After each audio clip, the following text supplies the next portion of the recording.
Good morning, everybody. How y'all doing? It's day 2 of Hackfest. This is awesome. Thank you all for coming out so early in the morning just as we open up.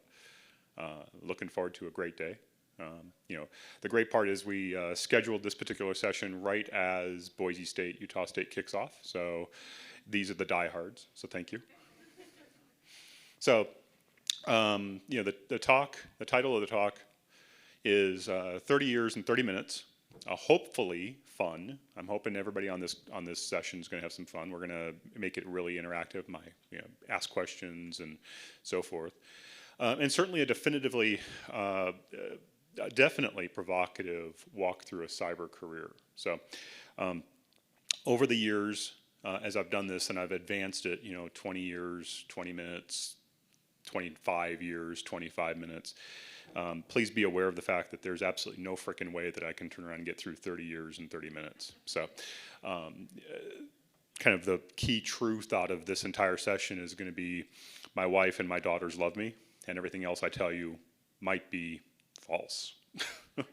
So a couple of different titles that I was kind of pondering for this particular presentation was, you're considering a career in cybersecurity, eh? That might draw you to this particular session. The other one would be, so you want to be a hacker. When people hear about cybersecurity, that's pretty much what they think about immediately. Is they think about hacking, they think about these kinds of guys. Great guy, one of the very first Mohawk cons at one of the largest hacker conference in Las Vegas called DEF CON.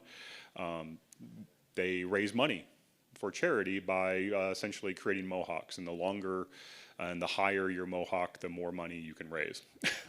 So that's not to say that that's what all hackers look like, but that's kind of the general pop culture perspective, I'm sure, of most people, is that they think about a guy or somebody in a Mohawk, or better yet, the hooded hacker.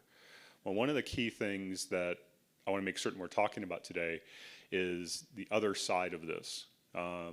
For far too long, general premise, for far too long our industry has set up this image of hacking and the hooded hacker as the way you advance yourself in a cybersecurity career.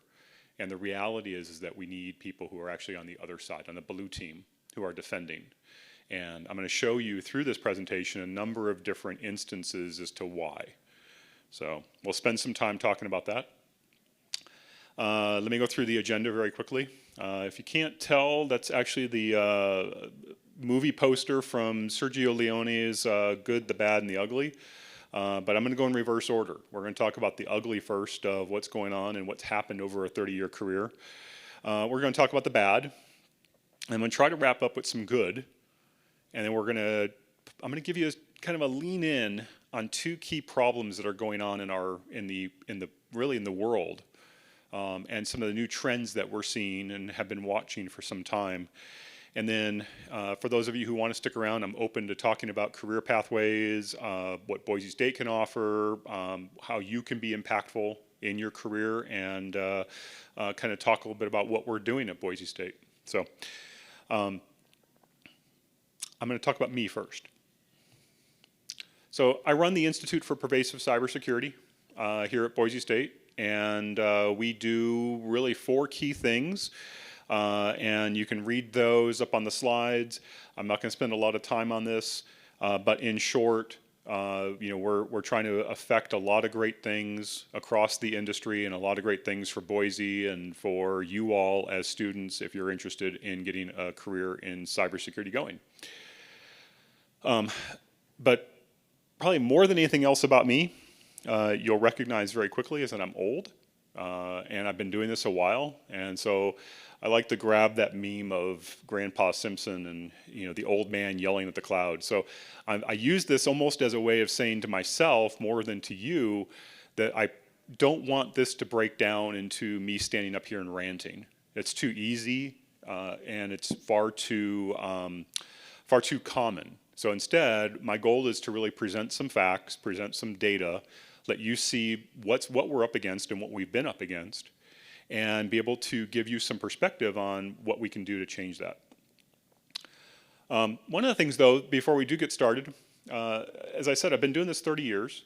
And over that 30-year career, I've both done a lot in terms of breaking into facilities. Started off my career from a pen testing perspective, and also done a lot from a growth and entrepreneurship standpoint. I've started 5 different businesses, all in cyberspace, and find myself really taking on the challenge of ensuring that we've got enough cybersecurity professionals going out into the market to help us, as you'll see. So one of the things I want to do, though, is get you all involved here in the audience and give you some perspective. Some of you have already seen this, so if you have, don't throw your hand up if you know where things are. But I wanted to kind of walk you through. This is actually a picture of one of the very first cybersecurity pen test work that myself and my team, I led the team way back when. And it was an organization that brought us in to examine their digital medical record system and digital x-ray system. And so what you see here is a picture from one of their systems of a full body scan. And they asked us, before they took it out to market, they asked us, hey, can you come in here and tell us whether or not this thing is secure, our platform is secure? So we put together the team, took a look at their platform, and let me kind of walk you through and see if in the audience you can quickly spot one of the differences. Anybody spot the difference? Let me go back. Anybody spot the difference? It may be a little too difficult to see up on the presentation, but right there. I'll put it in red. So in short, what we were able to do was we were able to go into this system, and this is back in the 90s, as these systems were getting promulgated out into the marketplace. And we actually were able to give somebody cancer. I want you to stop and think about that for just half a second. We were able to break into the medical imaging system of a platform provider and give somebody cancer. Fixed the image, put it back into the imaging system as though it looked like the former image, this one, this before image. And when you think about the ramifications and the impacts of doing something like that, not only at an individual level, if I was able to give any one of you cancer but you didn't have it, and your oncologist comes and tells you and has that conversation with you to say, I'm sorry, but we have bad news, and we have to lay out a prescriptive medical process to try to help you overcome this cancerous invasion into your body. Well, think about you on an individual level. Think about, more importantly, not just at an individual level, but think about the societal impact. All the medical costs, all of the governmental payment costs, all your insurance costs, all the impact to you, again, picking up co-pays, taking time off work, getting a medical treatment that you didn't need. So the opportunity for fraud, the opportunity for individual impact starts way back when, way back in the 90s, when this kind of system was being pushed out into the marketplace, and people were thinking about, at least, can we ensure that it's secure in some fashion? And we were quickly able to show that it was not secure. So I want to take a little bit of time and talk about the ugly of the cybersecurity world. And the ugly is no matter how hard we try, we're going to have archaic operating systems and archaic systems on the internet. And I'll show you one key example in just a minute. And then the other thing I would like to do is kind of give you some perspective historically, and I'm going to run through those so that we do have time at the end to talk about careers and talk about how you can help and so forth. But one of the things I definitely want to talk about are breaches. They're prevalent, they're pervasive, and we'll begin to understand why in just a minute. Everybody know what Windows XP is? Some of you, if you're young enough, you may remember it, playing with it in junior high or elementary school. Those of us like myself who've been around a day and an age since the dinosaurs, Windows XP when it came out was both extremely porous and extremely transformational for people at a PC level.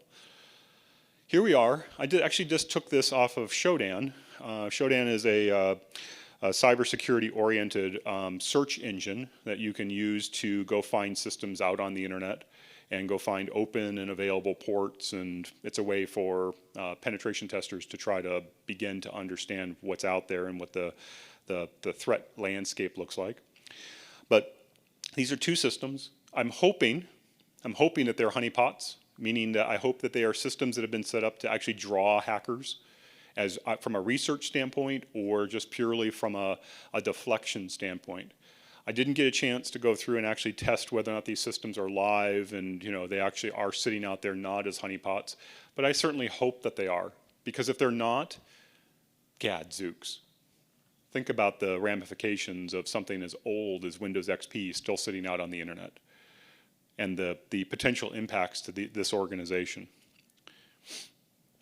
The other thing I wanted to go through, and like I said, I'll go through these very, very quickly, but I want to talk about how many breaches are we seeing. And from left to right, this is actually a timeline of ransomware events. Ransomware really came onto the stage in 2016. It had been actually proposed as a potential issue for organizations to be aware of and be concerned about, actually as late as the 1990s, as early, I should say, as the 1990s. It was a concerning set of papers that were produced and talked about the opportunity that encryption would be used against systems. And fast forward about 20 some odd years, and here we are seeing in 2016 this real promulgation. And then 2017 is when ransomware really hit the stage. We had a significant number of systems impacted, significant number of variants coming on out. 2018, 2019, we saw a bit of a drop. And you'll see in other slides that some of the reasons why other types of breaches took forefront and took prevalence in 2018, 2019. But then you can see very quickly in 2020 and certainly in 2021 the explosion that we've had in both ransomware families and impacts.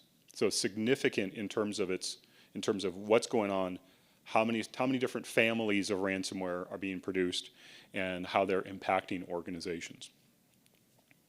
This next slide really is meant to give you some perspective of how data can be visualized differently and can actually be used against us. This is the number of cybersecurity incident reports by federal agencies in the United States between 2006 and 2018. You can quickly see that there's this upward scale, right, all the way up through about 2015, and then there's this huge drop-off. What's funny is the huge drop-off occurred not because the government got suddenly better at what they were doing, not at all. What happened was the government decided to change how they were going to report statistics. So in 2016, they said, you know what, we're going to redefine what a breach is, we're going to redefine what a security incident is, and in doing that, they actually dropped by over half the number of actual reported incidents that were occurring across federal agencies. So if you want to change the problem, I guess you can just simply say, hey, we're going to look at it differently. This, I think, gives a better perspective and also gives you a kind of a general idea of types of breaches, and that kind of correlates and aligns back to that ransomware slide I showed, and that this is a much broader graph, but it shows from 2005 to 2020 in both data breaches and exposed records. So it would not be a good presentation in cybersecurity that this is like the #1 rule that's unwritten if you didn't have an eye chart or three. So if you can't see the numbers, don't hesitate, come up to the front. But remember how I talked about in 2017 and 2018 in the ransomware slide that there was this drop-off, number of families, number of impacted organizations? Well, you can quickly see as to why, because the actual type of breaches and types of incidents changed. And the number of opportunities that criminal organizations and nation states had improved because of various issues out there. And what's interesting, of course, is that in 2020, the last data point on the far right, we see a drop-off in the number of data breaches, which is the top line, the blue line, and the drop-off actually is a result of ransomware going up. So we're not talking about data breaches. Data breaches and ransomware are slightly two different things in this particular case. So the number of actual breaches changed and went down because the number of ransomware events skyrocketed in 2020. What happened in 2020? I know we've all tried to forget 2020, but what happened, of course, was COVID. And with COVID starting and work from home kicking off, the opportunity for ransomware skyrocketed, and criminal organizations around the world took full-on advantage of all the remote work that was going on and the transformation that businesses were going through trying to get to everybody working at home. So that gives you some perspective, I hope, on like how many and what we're dealing with and what we've been dealing with as an industry, even over a very short period of time, from 2005 and maybe 2000 to now, about 20 years. You may ask yourself, why? Why are these breaches occurring? Well, let's kind of pause and take a look at that for just a minute. Here's some data to give you some perspective. One of the key avenues for breaches to occur is the ability to guess passwords. Criminal organizations spend tons of time and tons of compute time and compute power generating what are called rainbow tables, password hash tables, essentially. And what that means, what that allows them to do, is it actually allows them to very quickly search and find your password once they are able to get your password file. And of course, what's interesting is that the analysis that's come back from the dark web, from those tables and from the exposed organizations and the breached organizations, is, to give you some perspective, people tend to use their name quite a bit for passwords. People tend to use cool and macho types of things for their passwords. They tend to use just simple alphanumeric, summer 1-2, fall 1-2, autumn 1-2. Password categories being put aside for a second, let's take a look at some of the most common passwords. Here's a word cloud of essentially common password databases. And these are password databases that actually led to a breach. So it's not just all possible password combinations. These are actual passwords that have been used in breaches. And hopefully you don't see any of yours up there. But there's certainly quite a number, as you can see right in the middle. Password. Password's one of the most common passwords. Beautiful, isn't it? Here we are 30 years later in our industry, still pressing and hoping people will not use password as a password. The irony, right? So one of the other things I want to talk about, though, is not just passwords. I have another kind of moment of clarity when I saw this next slide, and that moment of clarity is a result of, again, why are these breaches? Why are we seeing this happen? Well, it's the rapid growth of data. I hope you can all see this slide effectively enough. Again, this is one of the other eye charts, but the slice to the right, essentially with the 10.5 zettabytes, followed by the 28 zettabytes, followed by the 35 zettabytes. Now, just to help to give you some perspective of what a zettabyte is, it is 1 trillion gigabytes, 1 billion terabytes. And that's the amount of data that we've estimated has been generated in 2020. 35 zettabytes of data on a worldwide basis. Now, if you can kind of move your eyes to the far left, back in 2009, yes, 2009, so just a few decades ago, we had about 1 Actually, I'm sorry, 0.7 zettabytes. So this massive, massive explosion of data and the collection of data and storing of data has actually enabled criminal organizations and nation states to purposefully try to find ways to impact us as a nation, impact you all as individuals. So we have a real ugly challenge in front of us. And that ugly challenge is that we have so much data that people want to get their hands on and leverage against us. And as you'll see in just a few minutes, we don't have enough people on the defensive side, on the blue team side, actually helping us defend this data. And now you could actually take and postulate, do we even need this data? Do we really even need this level of data? I was just out in Washington, D.C. earlier this week talking to the Air Force Association.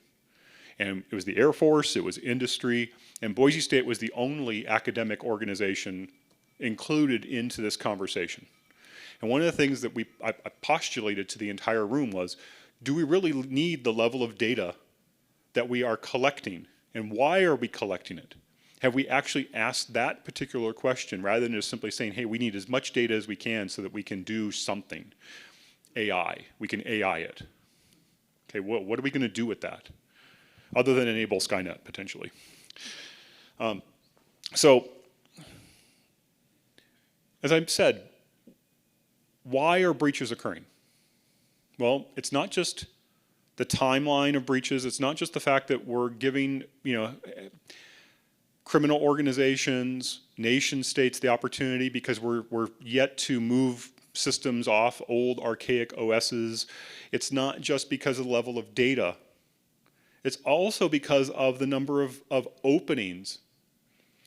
I want you to think, anybody play sports?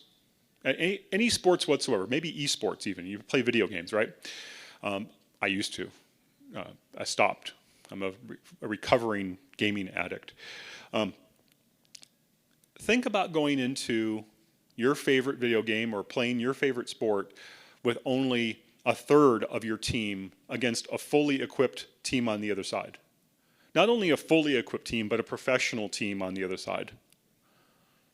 And that professional team has, professional trainers. They've got, years worth of time and effort to attack you on the playing field. I don't care if it's gaming. I don't care if it's a sport. That's the equivalent of what we're dealing with. We don't have enough people. We're not able to defend our own homeland. That's truly what this comes down to. The number of job openings that we have across the nation is over 450,000 jobs in cyber that are going unfilled year over year over year. What's amazing about this is that over a 30-year career, I can assure you, and I will attest to this, is that I've never had a day of unemployment. I've always had a job.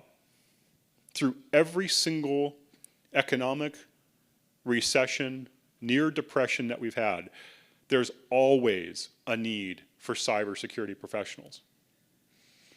In Idaho, that number of jobs is 1,700 across the nation. Across the state. Most of those are here in the Treasure Valley. A high predominance of those are in the Treasure Valley. 1,700 jobs going unfilled consistently year after year after year. We're only playing on this playing field with a third of the team that we need in order to defend ourselves and defend the goal line. So let's move on to the bad. The real bad, and I use the Renaissance facepalm because I'm old. You choose your facepalm meme of choice, but at the end of the day, I happen to like the one that indicates I'm old and been doing this for more than a day. The reality is that we've known this forever. As an industry, as I mentioned before, we took a really bad tack about 20 years ago. We took a really bad tack as an industry, and we're paying for it now. And that really bad tack is, hey, you know what? Come on into cyber and be a pen tester. Come on into cyber and be a hacker. You can be a hooded hacker helping understand and defend the nation by attacking. Okay, that certainly made sense at the time, but we've propagated that for 20 years. And we've paid for it because we don't have enough people actually understanding how to defend. And the defense process is different.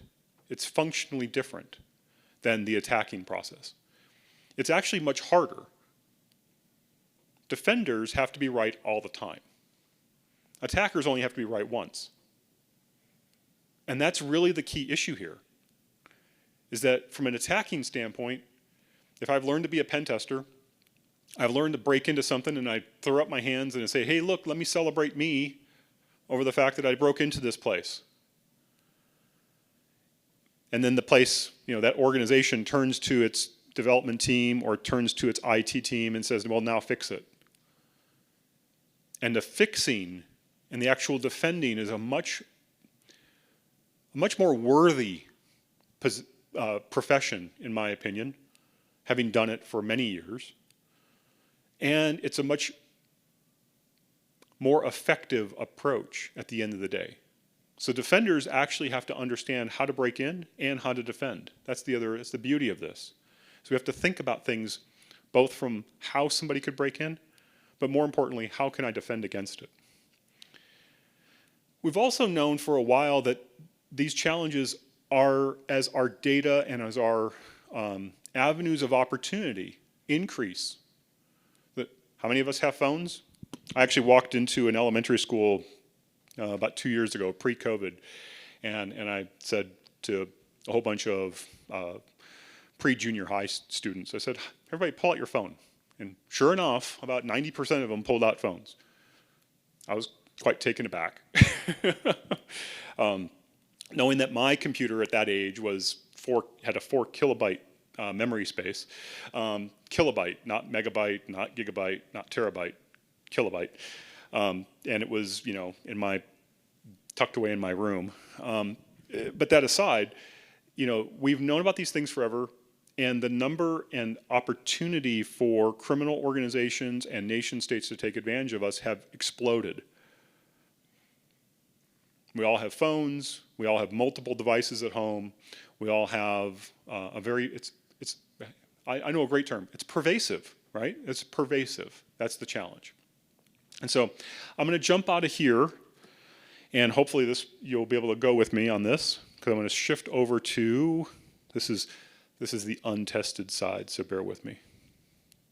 There we go. So hopefully you can all see this. So this is a great timeline. Without any internet connection, I've already tested this. This is just to give you some perspective, again, of the bad. All right. So this is a timeline of breaches. It's available on the internet. It's a great visualization. And over on the far left-hand side, you see 2004. In 2004, AOL had about 92 million accounts impacted in 2004. All right. So you're looking at that and you're going, wow, well, that seems to be a lot. 92 million people, right? 92 million records. Here's TJ Maxx. You may harken back to TJ Maxx. Back in the day, they had 94 million back in 2007. Keep in mind, we're only going to 2004. So not that far ago, not that far removed. 94 million. Let me scroll forward. Here's 2008, 9, 10, 11. You may remember Heartland. U.S. military was impacted. Sony. Everybody remember Sony? And PlayStation, the PlayStation Network being impacted in 2011, just 10 years ago, right? Well, let's come on up. 2012, look at the number. Look at the size. The size of circle is an indication of the number of records impacted. Here's our good friends at Yahoo. 1 billion. 1 billion records impacted. They knew about it years before it was actually released. So, 2013 they started knowing about it. Didn't get released until I think 2018. And it just the criminal organizations sat inside the environment collecting up our person. If you were a Yahoo user, collecting up personal information, collecting up credentials, collecting up data, and profiling. Here's eBay, 145 million. There's good old Yahoo again at another 500 million. And then you thought, hey, you know what? A billion records, that's a pretty darn big number, right? Nope. Here, this is international. So this is worldwide. Oddhand, yeah, Oddhand, 1.1 billion. You may not be able to see the zeros because of the lack of internet. Marriott International in 2017, I distinctly remember that. Longtime Marriott fan. 383 million records impacted. Twitter, 330 million. And as we scroll on up from 2016, 5 years ago, here we are at 2020, now 2021. You can see. Look at the number, look at the impact, look at the number of records, look at the size of these. Now, keep in mind, we filtered this for events only impacting over 30,000 records. If we had included any sort of breach that was 1 to 30,000, this would just be constant, one big color. It'd be a constant number. The number of organizations impacted is significant, well beyond these. This is just meant to give you some perspective of the pervasiveness and the size of what we're dealing with. Again, this is how bad we're dealing. This is the bad of what we're dealing with. Let me go back on into my presentation here. I think I'm actually at 31 minutes. Whoo. All right. So the good. Not all is bad. There's some good here. And the good is I think as a market, as an industry, the cybersecurity industry has recognized we've spent the past 2 decades saying the wrong thing, talking about things incorrectly, and really not trying to get ourselves out and attract new people into the cybersecurity space. And the industry itself is beginning to improve. You may have seen on some of those trend lines, put aside the federal government, the one that I showed you that, hey, we'll just change how we metric things to make it look better. Put those aside. Put the number of records being impacted aside. The reality is that we're starting slowly but surely to bring on more and more people. The good part about that national number I showed you, that 464,000 people that were positions going unfilled, actually was about a 20% drop year over year. It was over 500,000. So we're seeing a trend line where we're starting to fill these jobs and starting to put more and more people on the field to help defend. Even once we get the 500,000 filled, or the 464,000 filled on a national basis, it still won't be enough. Just keep in mind that those are the openings that are available right now. What we really need is about twice that. That's what we really need to help defend the nation and defend your records and the organizations that you work for, the records that they are entrusted with. The other thing I would say is that over my 30-year career, and I didn't say this before, but my 30-year career actually, that's when I started getting paid. I actually started in my industry pathway back in 1982. I had a chance to see the movie War Games in the theater. Matthew Broderick, if you haven't seen it, go watch it. It's a phenomenal film. It still has currency and relevancy to today. And saw that and said, that's what I want to go do. Took me about 10 years to finally start getting paid for it, but it's been a good career, as I said. The one thing though that I really am happy about, it hasn't happened enough and it's not happening fast enough, but I want to encourage anybody who's interested in this space. There's room for you. There's a want for you. I have many industry peers as old and aged as myself. And we like to say that the cybersecurity industry has collectively and consistently been pale, male, and stale. And the goal is to try to change that. You know, we are actively out saying please come in. Please come into this industry. We need different methods of thinking. We need different styles of thought. We need different perspectives, because my perspective may not necessarily provide the most effective approach. And it may be there may be a much better way of thinking about things and doing things than this old white guy can think of. So it's not happening fast enough, but it is happening, and that's good. The other thing is, pathways abound. You may think that, oh, if I want to get into cybersecurity, I need to go study computer science, and I need to go, be able to, create my own silicon in my garage. None of that is true.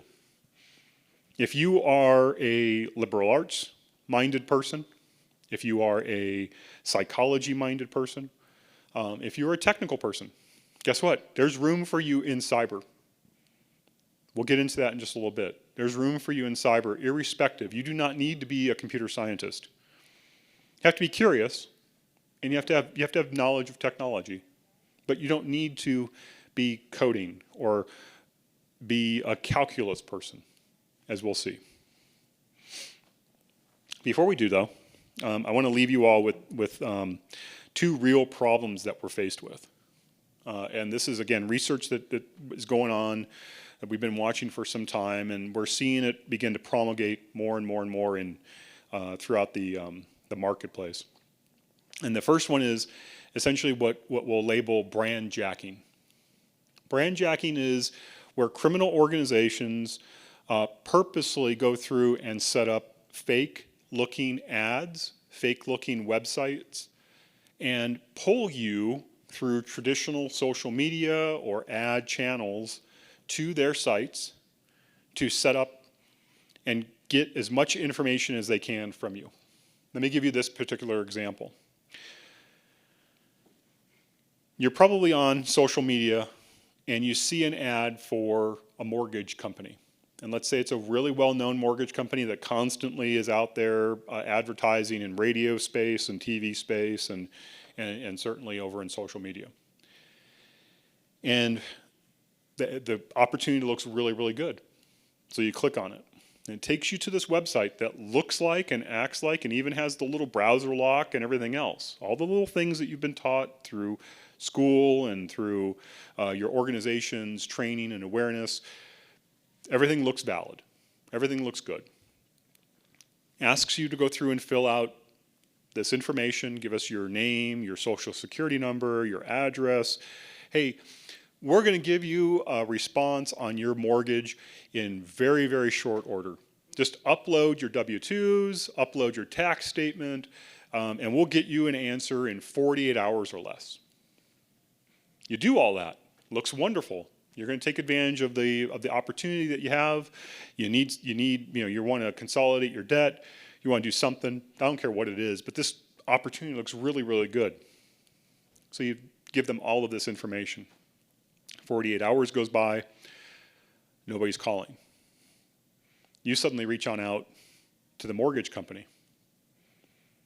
Mortgage company has never heard of this opportunity, never heard of who you are, where you were, the information that you've provided. In fact, they've come right out and said, we would never ask you for that in the first sequence of conversations. That's happening more and more and more.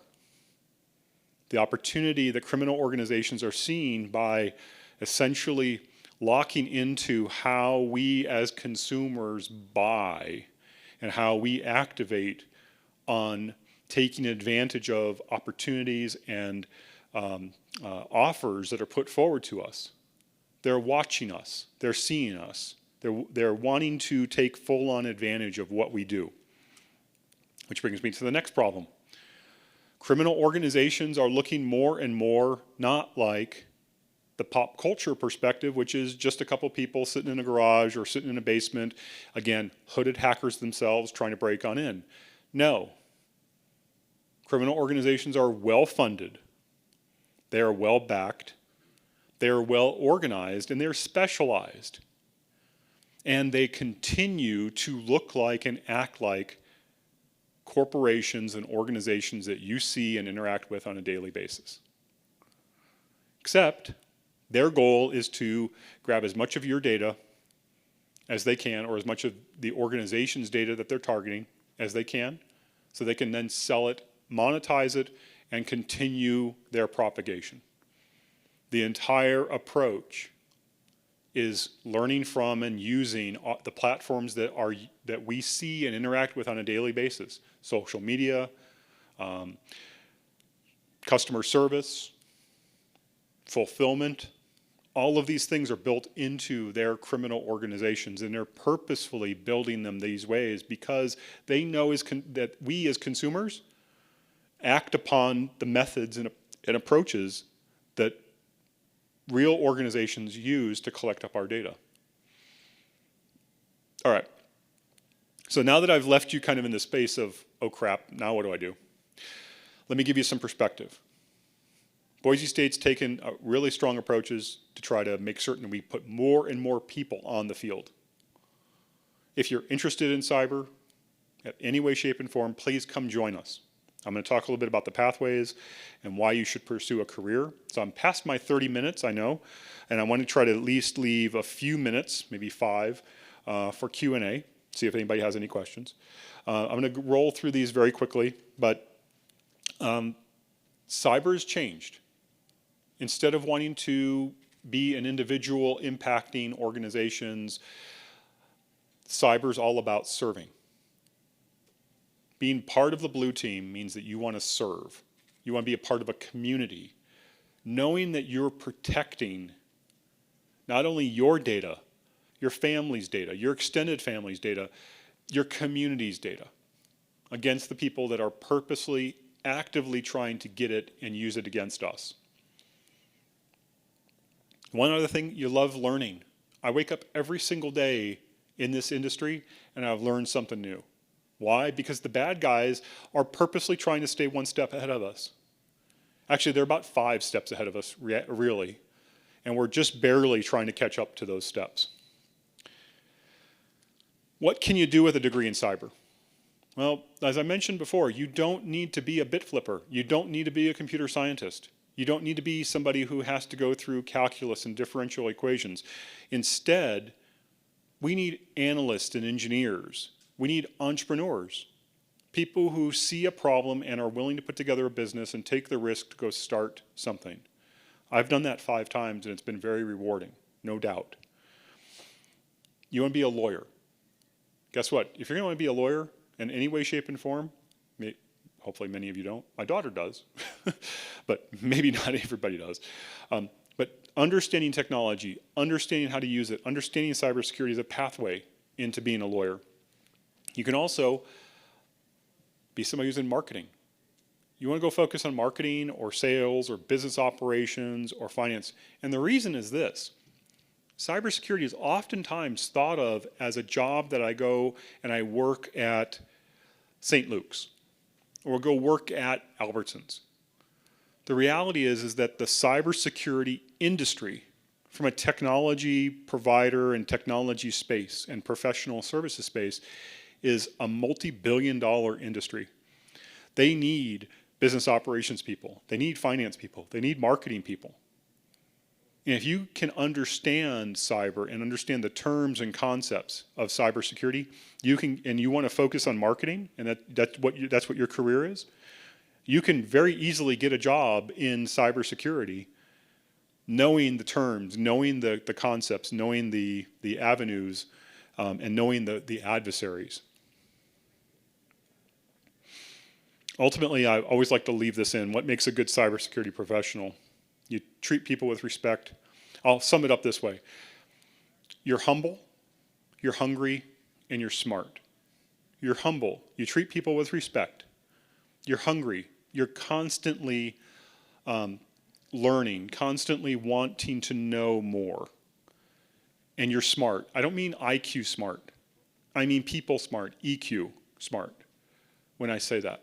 You understand how people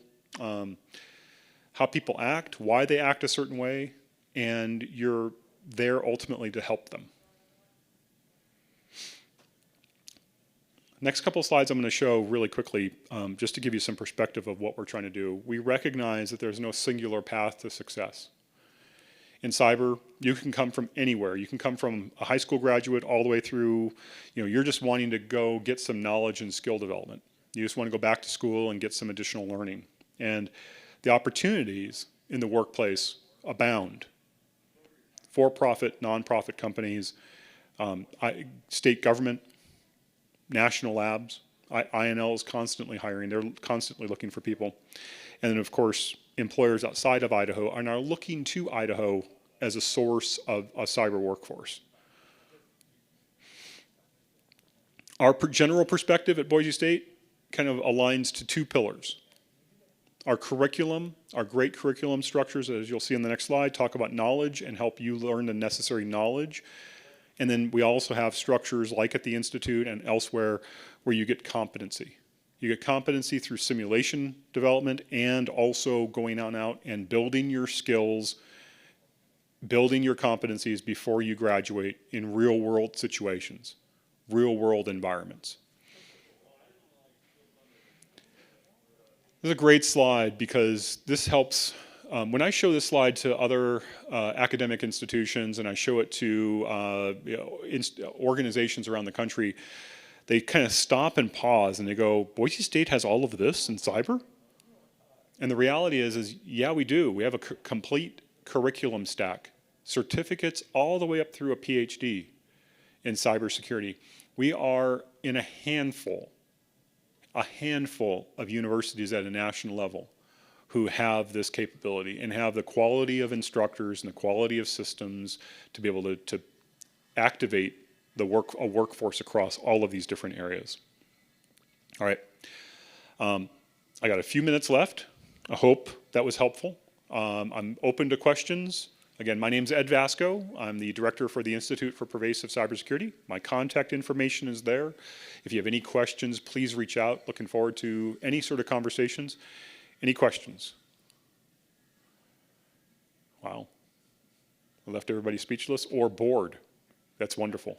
Is this on? There we go. Yeah. So you mentioned that a defender had to be right all the time, and Yes. the attacker right once. Yep. So how do you cope with that responsibility as a cybersecurity professional?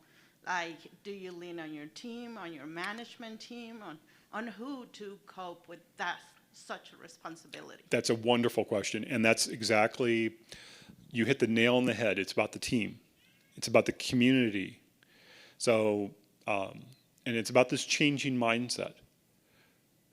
For multiple decades, we took the approach of saying, hey, you know what, it's you as a hacker, it's you as a hacker, it's me as a hacker. And we get together at conferences and we all expound how wonderful we are and what we've done, and here's the really cool thing that I just did, and everybody claps. The mindset's changed. We've got to be able to have a community where we can rely upon each other. There's no doubt that constantly trying to be right all the time can be an interesting set of challenges mentally, physically. And so as within your organization, you have to rely upon the team around you. And that team may not necessarily be all in cyber. It could be within IT, it could be within HR, it could be within operations, it could be within legal. So it's also being willing to pull these other team members towards you to say, hey, I need your help. I need you to be part of my community as I'm helping drive a better cyber perspective here in the organization that you work for. So you're not standing as a pillar assuming the weight of the world on you. The goal is to build up that community of people, both cyber professionals within the organization, as well as others that you may pull in from elsewhere to help you carry that load. Good question. And then also realize, I'll add this in, also realize that we have both local chapters of cyber community professionals as well as international chapters of cyber professionals that you can reach out to and engage and get additional advice, and realize that you're not alone. You're not sitting out there by yourself assuming the weight of the world. Yep. Other questions? Please. Where does actively increasing consumer awareness and understanding fit in? So I think about teenagers, they don't get it, that how porous the environment is that they're providing information. Yeah. How do you just help people with the psychology? Like, where does that fit? Yeah, no, that's a great question, and really it's one that is kind of, it's the elephant in the room from our industry's perspective. How do we continue to push the messaging that we need to push in a way that helps younger people and older people? Because really, if I look at the wave of attack of who's being attacked, you actually have two major avenues, and it's the elderly, so people older than me. So let's say people 65 and older, so retirees, and people 20 and younger. Those are the two major population sets that are generally targeted by cyber criminals.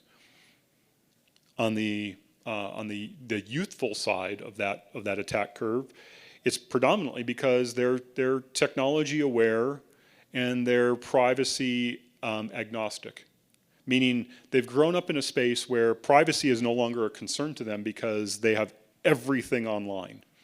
Well, it kind of goes to that data message I said before, and that data slide I had. If we're going to have that much data, why are we keeping it? So there's a part and a want to say to young people, you don't have to hold on to all this data. Go through and delete it. Take care of yourself and clean up your own data. And that's a challenge. You want, my life is my data, is really what, the social change that's occurring. So we're kind of fighting a cultural shift there and helping young people understand the need to maybe not be privacy aware, but at least be data aware. Is this data of use to you now and in the future? At the other end of the spectrum, it's actually helping people understand that the avenues of attack and the avenues of fraud are rampant within the elderly community. And scams have always been there, there's no doubt. But the propagation of technology has allowed for this explosion to occur. So helping them understand and be aware. Organizations like AARP, others out in across the country are trying to message to both sides of that. There's a lot of work being done by STEM Action Center, as an example, here in the state around cyber hygiene, cyber citizenship, digital citizenship. What does it mean to be a good digital citizen? And making students aware of how they need to protect themselves online. The hope, certainly, along with what I've said, is this kind of shift in perspective that we're not a bunch of individuals kind of off doing our own things and we're only a third of the team on the field. The shift in community and shift in want to talk about how we as a group defend ourselves, hopefully will start to shift the mindset of both young and old. So it's a good question, but it is a major challenge that we're faced with right now, and I don't have a good answer, unfortunately. Thank you, though. One other question? I think final question, right?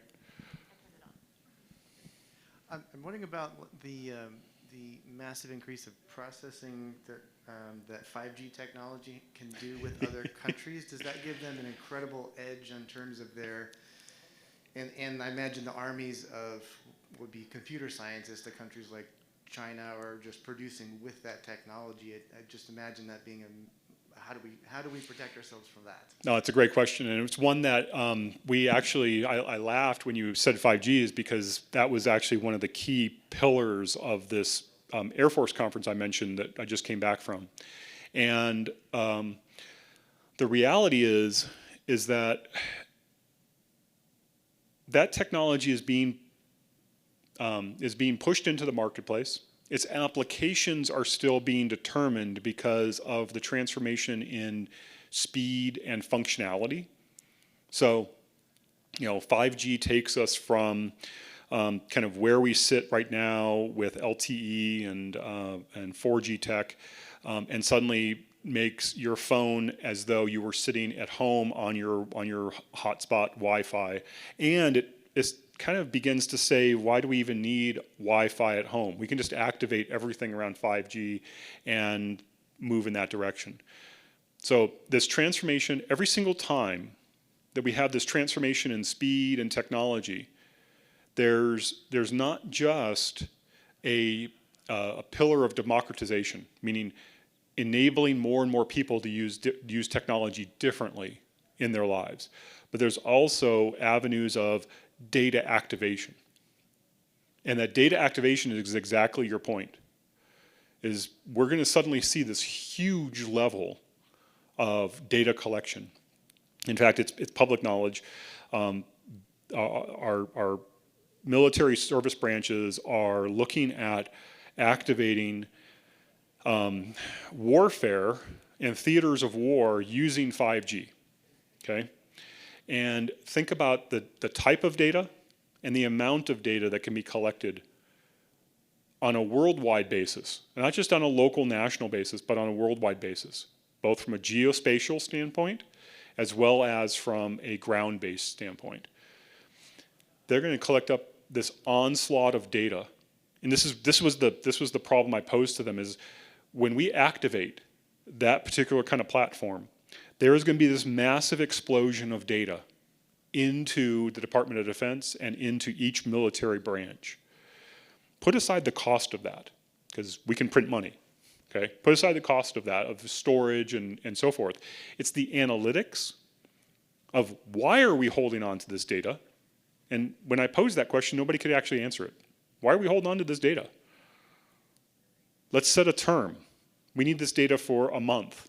Drop it after a month. Well, what if we want to do trending? What if we want to do other types of analysis? What if we want to build a machine learning or AI construct? Okay, now you suddenly activate a completely different realm for me, and that is AI training data poisoning. If I have the ability to go into Amazon right now, and I say to them, hey, you've got these machine learning processes that tell us and give us suggestions and so forth, and suddenly I start poisoning that data. And I start making you buy or showing you things that you would never have a want to look at. Well, what's that going to do to Amazon? It certainly could impact Amazon from a financial perspective. Think about the propagation of that in a military theater. So 5G is going to explode the amount of data. Every single transformation of technology explodes data. What we do with it, how we use it, how long we hold on to it, those are the three key questions I would pose to us as technology companies, as technology or as data users, and understand the impacts of that. So I hope that kind of answers your question, but probably doesn't directly, because the challenge is that we're going to have this explosion of data. Irrespective, we're going to have the explosion. What we do with that explosion and what we do with the resulting data is how we set ourselves up either to start seeing continued improvement in the cyberspace, in cybersecurity, or that 464,000 job number suddenly explodes to millions of people nationally. So, great questions. Thank you. Any? All right, folks, that is all the time